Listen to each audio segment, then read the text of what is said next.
Halo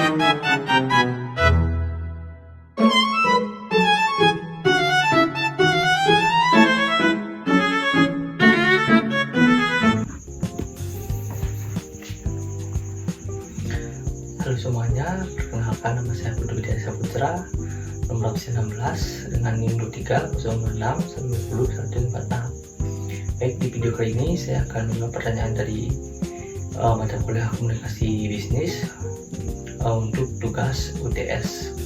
Baik, untuk pertanyaan yang pertama, seorang manajer dari Indonesia melakukan negosiasi dengan mitra bisnis dari Jepang dan Amerika Serikat.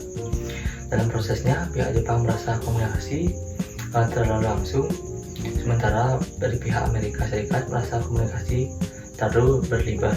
Baik, yang A, analisis perbedaan gaya komunikasi dari tiga budaya tersebut. Menurut pendapat saya, perbedaan gaya komunikasi tersebut terlihat dari budaya masing-masing negara. Jepang cenderung menggunakan komunikasi yang sopan, tidak langsung, dan menjaga perasaan lawan bicara. Sedangkan dari Amerika Serikat lebih terbuka, tegas, dan langsung pada inti pembicaraan. Sedangkan dari Indonesia biasanya lebih sopan dan berhati-hati dalam berbicara agar hubungan tetap berjalan baik. Selanjutnya yang B, evaluasi kesalahan komunikasi yang dilakukan manajer Indonesia. Menurut pendapat saya, kesalahan manajer Indonesia adalah tidak menyesuaikan gaya komunikasi dengan budaya mitra kerja atau bisnisnya. Akibatnya pihak Jepang merasa komunikasi terlalu langsung, sedangkan pihak Amerika merasa pembicaraan tersebut terlalu berlebihan. Hal ini terjadi karena kurangnya pemahaman komunikasi lintas budaya antara manajer Indonesia terhadap klien dari Jepang dan Amerika Serikat. C, rancang pendekatan komunikasi yang efektif untuk menjembatani perbedaan budaya tersebut. Pendekatan komunikasi yang efektif adalah menyesuaikan cara berbicara dengan budaya lawan bicara. Dengan pihak Jepang, komunikasi harus lebih sopan dan halus, sedangkan pada pihak Amerika, komunikasi harus lebih jelas dan langsung. Selain itu, manajer juga harus perlu mempelajari komunikasi lintas budaya agar kerja sama bisnis dapat berjalan secara baik dan lancar. Baik, pertanyaan yang selanjutnya adalah pertanyaan nomor 2. Dalam sebuah organisasi yang jadi informasi tidak sampai ke karyawan, pesan disalahartikan dan konflik antar tim. Baik, untuk pertanyaan yang 2A, analisis jenis hambatan komunikasi yang terjadi baik secara fisik, psikologis, sistematik, dan lain-lain. Hambatan komunikasi yang terjadi dapat berupa hambatan fisik, psikologis, dan sistematik. Hambatan fisik misalnya gangguan jaringan atau jarak antar tim. Hambatan psikologis akan terjadi karena emosi atau kurang percaya antar karyawan.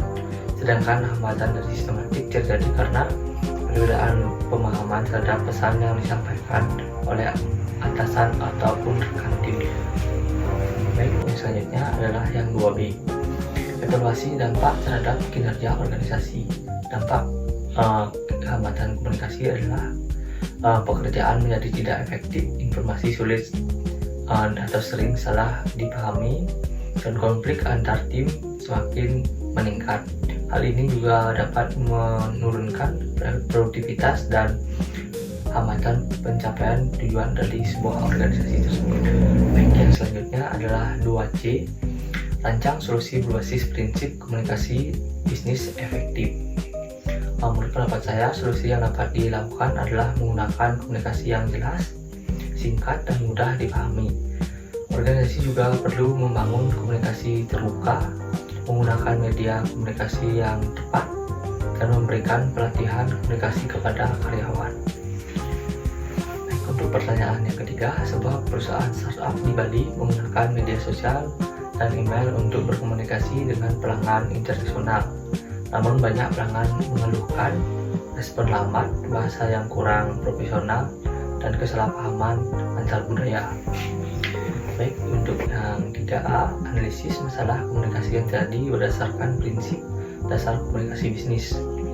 Baik, menurut pendapat saya, masalah komunikasi pada startup di Bali adalah respon yang lambat, penggunaan bahasa yang kurang profesional, dan kurang memahami budaya pelanggan internasional.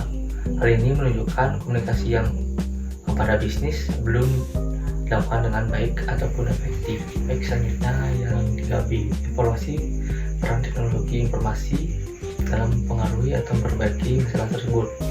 Menurut pendapat saya, teknologi informasi yang dapat membantu komunikasi menjadi lebih cepat melalui media sosial ataupun email. Namun, jika tidak digunakan dengan baik, teknologi juga dapat mempengaruhi atau menimbulkan masalah seperti keterlambatan balasan atau pesan yang mudah disalahartikan atau tidak sesuai dengan bahasa yang formal. Baik, selanjutnya yang 3C, jelaskan bagaimana perbedaan budaya dapat memicu kesalahpahaman. Perbedaan budaya yang dapat menyebabkan kesalahpahaman karena setiap negara memiliki cara komunikasi yang berbeda. Budaya Barat biasanya lebih langsung dan cepat, sedangkan di Asia lebih sopan dan berhati-hati. Jika perusahaan tidak memahami perbedaan tersebut, pelanggan bisa salah memahami pesan yang diberikan. Nah, itu dia video jawaban lisan untuk tugas UTS-nya dari saya. Saya ucapkan terima kasih.